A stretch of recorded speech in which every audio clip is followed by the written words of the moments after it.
Buenas mis estimados, ¿cómo están? Espero que bien. Hoy les traigo el siguiente capítulo de esta teoría. No olvides suscribirte y darle like si el video es de tu agrado. Sin más que decir, espero que les guste. Capítulo 3, el lamento del tiempo perdido. Durante décadas, el conde Orlok expandió su imperio desde las sombras. No era una conquista de naciones, sino de linajes, pactos oscuros y sangre derramada. Sus sirvientes, vampiros menores, nigromantes y bestias de la noche, se infiltraban en ciudades, reinos y consejos de guerra, pero la humanidad no permaneció pasiva. Había quienes se alzaban en la oscuridad. Helsing y los Belmont. León Belmont, patriarca de su línea, combatió al vampiro Alrich el Azul en las catacumbas de Lyon. Lo venció con el látigo sagrado, que algunos consideraban también una teigu. Auruncal Estis, forjado con sangre de arcángeles y relámpagos atrapados. Más tarde, en 1789, Juste Belmont viajó a Francia durante la Revolución. Ahí luchó contra la Marquesa Roja, una vampira noble que manipulaba la revuelta para bañar París en sangre. Juste acabó con ella arrojándola desde la cima de Notre Dame, atravesada por una lanza bendita. En 1812, Travis Belmont, último en portar el látigo antes de su fragmentación, enfrentó a un culto vampírico aliado con oficiales corruptos del Imperio ruso. La batalla ocurrió en los pasillos congelados de San Petersburgo, y aunque Travis venció, desapareció tras la lucha. Su linaje se dispersó, pero la sangre Belmont siguió fluyendo, aguardando el llamado. La Orden Helsing, mientras tanto, operaba desde las sombras. Su primer conflicto registrado ocurrió en 1756, durante la Guerra de los 7 Años, donde eliminaron a un círculo de oficiales prusianos que servían a un ángel negro que drenaba la vitalidad de soldados moribundos. En 1855, Sir Godfrey Helsing casó al vampiro conocido como Ludwig el Putrefacto en Viena, después de que una plaga de peste asolara la ciudad. Usó una teigu de sellado mental que contenía los lamentos de mártires cristianos, arrastrando a Ludwig a la locura antes de incinerarlo. A finales del siglo XIX, Vanessa Helsing, joven prodigio de la familia, lideró incursiones en la India colonial, donde una rama del imperio de Orlok había creado un culto de sangre en Assam. Ahí, destruyeron a Rajkumar Karna, un vampiro nacido del cruce entre sangre inmortal y deidades locales. Lugar: Cárpatos, frontera entre el Imperio Austrohúngaro y Rumanía, Targoviste, Primera Guerra Mundial. En medio del infierno de trincheras y fuego, soldados alemanes y austrohúngaros excavaban túneles para ganar ventaja. Durante una de esas maniobras, en un sector olvidado y maldito por los lugareños, desenterraron un sepulcro de piedra negra. Inscripciones ilegibles. ¿Qué rayos es esto?, mencionó uno de los trabajadores. ¿Crees que es una toma de gas? Se supone que no había nada aquí, pero ¿qué es esto? Cruces invertidas. Y sangre seca marcada como vanís sobre el mármol. Espera, aquí dice algo, y sobre la piedra negra, una inscripción en latín. Dormiat rex umbrae. Non somniat, sexilet. Que se traduce, duerme el rey de las sombras. No sueña. Solo calla. Los soldados rieron. Hans Gruber, arqueólogo frustrado y capitán de escuadra, ordenó: abran el sepulcro con dinamita. ¿Qué están esperando? Tendremos suerte, si al menos conseguimos oro o plata. Pero al abrirlo, todos quedaron con gestos perplejos ya que dentro, solo había un cadáver vestido como noble valaco, con la piel pálida como cera antigua, y ojos abiertos. Es solo un maldito cadáver, de nada nos sirve, dijo Hans Gruber, tiren esa porquería con la basura, y continuemos. Ouch, dijo un soldado mientras cortaba uno de sus dedos con el borde de la piedra afilada, mientras que una gota de sangre del dedo de un soldado herido cayó sobre los labios del cadáver. ¿Qué sucede, princesa? ¿Te cortaste el dedo?, dijeron algunos de sus compañeros, pero entonces, la tumba respiró. Un rugido emergió del fondo de la tierra. Los soldados gritaban mientras sombras se alzaban como llamas negras. El cadáver se irguió, miró el cielo y como una estrella fugaz, desapareció sin dejar rastro, mientras uno a uno de los ahí presentes desaparecían, y aparecían sus cuerpos, succionados por la misma muerte. Hasta que solo quedó Hans Gruber, quien arrastrándose por una zanja, intentó salir de esa carnicería. Cuando enfrente de él, su destino llegó, fue tomado por su cuello, mientras era alzado. Lo lamento tanto, pero no te imaginas lo sediento que estoy, dijo el cadáver para después succionar su sangre, y recuperar lentamente su forma. Vlad Drácula había vuelto. Tiempo después, a la zona arribaron soldados austrohúngaros, quienes no sabían nada sobre sus hombres en dicha zona, solo para encontrar cadáveres, y un ataúd abierto. ¿Qué fue lo que sucedió aquí?, dijo uno de los hombres, donde al mirar el cuello de uno de los cuerpos, encontraría señales de mordida. Un vampiro hizo esto, dijo el hombre, dejando sorprendidos y aterrados a todos. Informen de esto a la organización Helsing, dijo el hombre. Sir Reginald Helsing, actual monarca de la organización Helsing, recibió un informe sobre un ataque vampiro en una mina cerca de la ciudad de Targoviste. Entre las hojas del informe, redactaron el hallazgo de un ataúd con un escrito en latín, lo que lo dejó sorprendido, ya que se sintió curioso por ese artefacto, por lo que solicitó traer dicho ataúd, mientras que también veía su información de seres sobrenaturales, en la categoría vampiros, y encontraría varios ataques vampiros recientes, y entre ellos encontraría algunos informes. En Viena, Francis Ferdinand había sido asesinado 2 años antes, desatando la guerra. En Petrogrado, Rasputín, enloquecido por visiones, murmuraba sobre un rey entre los muertos que traería el ocaso del sol.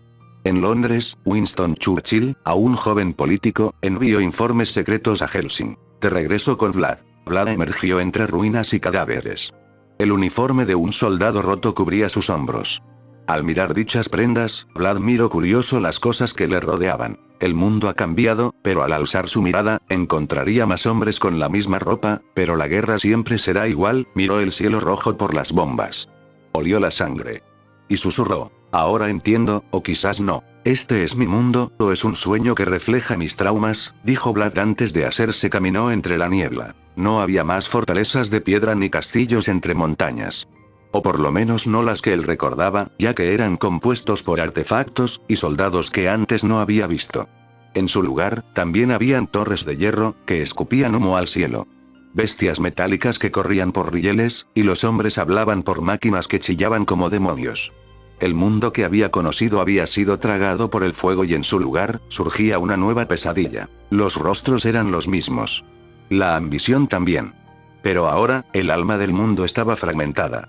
Vlad, envuelto en un abrigo militar robado, con su cabello largo como sombras y los ojos como brasas moribundas, no encontraba lugar entre estas criaturas modernas. Lo llamaban mendigo, fantasma y loco. Vlad deambuló por Budapest, Praga, París, y finalmente Londres. Cada ciudad mostraba un rostro distinto del caos. En París vio poetas hablar de nihilismo, en Berlín científicos jugar con la muerte, pero en uno de sus viajes, encontró un individuo especial que estaba acabando con lo que parecía ser un duende. Lo siguió en silencio. Observó sus movimientos. No era santo pero tampoco era un monstruo. Este hombre estaba protegiendo. Intrigado por esto, decidió investigar más. Entró en una biblioteca. Vlad hojeó libros como si devorara vidas. Electricidad. Radiografía. Bombas atómicas teóricas. El alma reemplazada por engranajes. Nietzsche. Freud. Marx. Vlad se dio cuenta, el mundo no necesitaba monstruos para autodestruirse. La humanidad lo hacía sola, caminó entre hombres sin alma, trabajadores esclavizados por horarios, nobles arruinados por guerras que no entendían. No existía ya ni gloria, ni Dios, ni miedo a los condenados. Los hombres habían olvidado el terror. Ya que también encontró la leyenda de Drácula, y al leerla, vio que era su propia historia, pero convertida en leyenda, solo leyenda, nadie sabe si existió o no. Y sin terror, ¿qué lugar había para Drácula? Pero en esa misma investigación que estaba haciendo, encontró más sobre algunos de los poderes mundiales y nacionales. Algunos caminos aparecían ante él, como puertas sin cerradura. El continente negro, donde habitaba un conde, llamado Orlok. Conocido como el emperador de los vampiros, quien reclama la noche eterna, y arrasar lo que quedaba de humanidad. Orlok se le hacía conocido, así que hay más vampiros, y no solo vampiros, hay más monstruos, y los humanos son unos de ellos, incluso hay un rey. Eso es curioso, dijo Vlad, pero Vlad ya no confiaba en los monstruos, había sido traicionado una vez.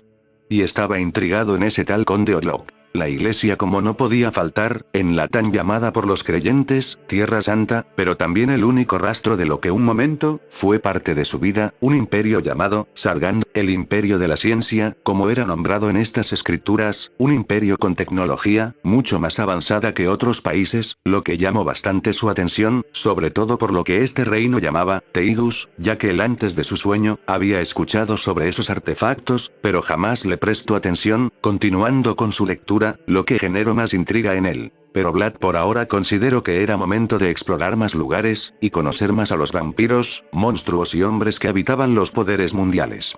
Por lo que sin más, dejó la ciudad donde se encontraba, y comenzó a caminar en un largo viaje. En el continente central, frontera entre las ruinas del Imperio Austrohúngaro y regiones controladas por sectas vampíricas. Las tensiones no eran solo humanas. El Imperio de Orlok no era el único del continente negro, ahora también había una red de ciudades controladas por vampiros menores, mercenarios inmortales y cultos de sangre, se habían vuelto demasiado ambiciosos. Como el reino de Estiria, un reino controlado por 4 vampiras, Carmilla, Lenore, Morana, Estriga. Vlad sabía que debía enfrentarlo, ya no estaba en el mundo que recordaba, era un mundo nuevo, pero también sabía otra cosa. El mundo lo conocía ya como Drácula, el demonio, el asesino de Valaquia, el rey condenado. Vlad dijo, si quiero pasar desapercibido, sobre todo por ciertos individuos, no puedo ir como soy, he muerto, pero ahora tengo que renacer, su presencia en la guerra solo traería pánico, y muerte, pero sobre todo atención de algunos que quizás sepan de él, sobre todo porque no sabe, dónde está aquel que lo convirtió. Debía enterrar ese nombre, no por vergüenza, sino porque el mundo necesitaba a alguien más. Así, quemó su antigua capa, su armadura, y su rostro de Vlad Tepes, el príncipe empalador. Haciendo uso de sus dotes vampíricos, que aún le eran desconocidos, ya que aún había mucho que no sabía de él mismo, usaría una técnica que en su momento cruzó por su cabeza. Vlad comenzó a brillar, y su cuerpo comenzó a convertirse en una extraña materia de color negro con rojo, y en su interior el rojo vivo de la sangre. Para después todo su cuerpo quedarse completamente inmóvil. Su piel se volvió más pálida, pero sus ojos rojos más oscuros y profundos, como si contuvieran estrellas negras. Adoptó una figura más joven, casi irónica. Llevaba un abrigo carmesí que no era capa, sino prenda de guerra. Su cabello ahora fluía como sombra. Su sonrisa no mostraba alegría, sino juicio. Si he de ser monstruo, que sea bajo mis propias reglas. Dijo el individuo que ya hacía de pie, mientras tomaba un sombrero de color rojo, y se lo colocaba en su cabeza, ya no soy un rey, sino una herramienta que actuaba en el filo entre castigo y redención. Yo soy el miedo en carne propia, yo soy el rey de los retornos, yo soy, Alucard.